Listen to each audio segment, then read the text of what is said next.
My name is Craig Finch. I am 48 years old, and when I was 39 years old, I had a spinal cord injury that resulted in me being paralyzed from the waist down.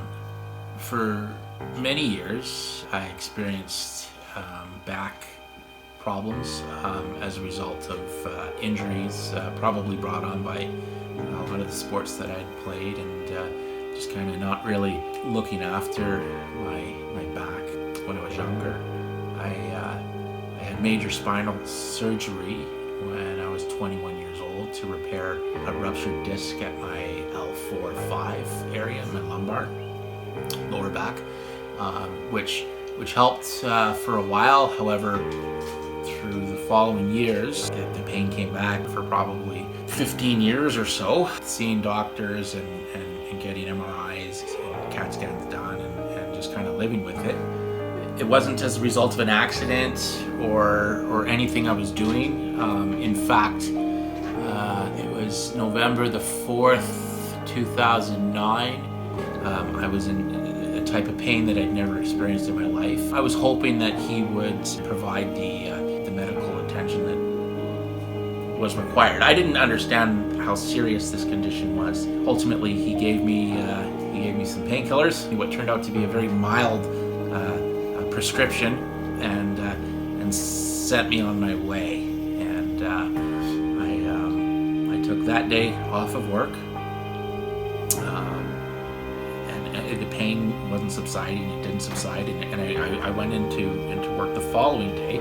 So we're at about the 48-hour mark, and by noon I was completely paralyzed from the waist down. It's the day that changed my life. At that point, my wife took me back to the same hospital that I'd been at a couple of days before, and had emergency surgery that night.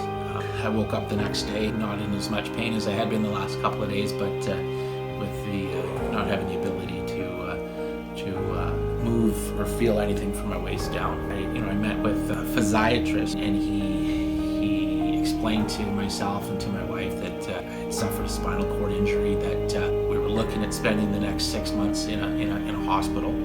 Best case scenario, they were hoping to get me into full leg braces and hopefully be able to get me upright at some point. And part of that preparation, we were told to sell our house, as our house wasn't designed in such a way that would allow for a proper wheelchair ramp to be engineered. I ultimately spent 3 weeks in the trauma. I went from there to the same hospital where I hadn't been diagnosed properly the first time I went in. I think I spent 3 weeks there, I would say, and then after that I went to a proper hospital to begin rehabilitation, where I was met with first-class nurses and doctors. There, I believe I spent a month. All told, I was in hospital from the time of the injury to the time I got out. I think it was two days shy of 3 months. After I got out of the hospital, it might have been a year or two later, I remember asking Emily, my daughter, if she ever thought that I would never walk again. And she said, "No, Dad, I always knew you'd walk again." And I said, "Well, how did you know that?" And she said, "Because you said you would." It still kind of hits me pretty hard to know that she knew that her dad was going to walk again, and that physiatrist, he was wrong. I remember telling him not only was I going to walk again, I told him I was going to walk out of the hospital, and I was going to do it in crazy amount of time, and I hit all those targets that I set.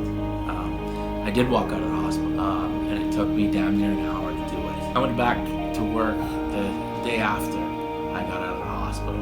Probably a little bit too early, but I needed to do it for my peace of mind, I guess. It was just, again, part of that healing process. I got my driver's license back. I benched 365 pounds. I climbed Mount Shem. I did the grouse grind. I did 2 10K runs with my wife. I was never a runner, so that was something that would have been something I wouldn't have wanted to have really done prior to my injury, but to do it afterwards, that was something that I'm proud of. You know, pushing 50, and I'm thinking I got a few things rolling around in my head to do when I'm 50.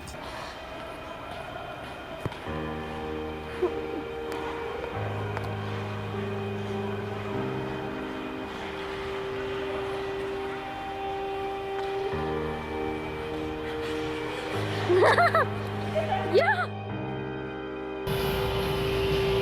2, go help him, Dustin, if he needs it. 3, push, push, push!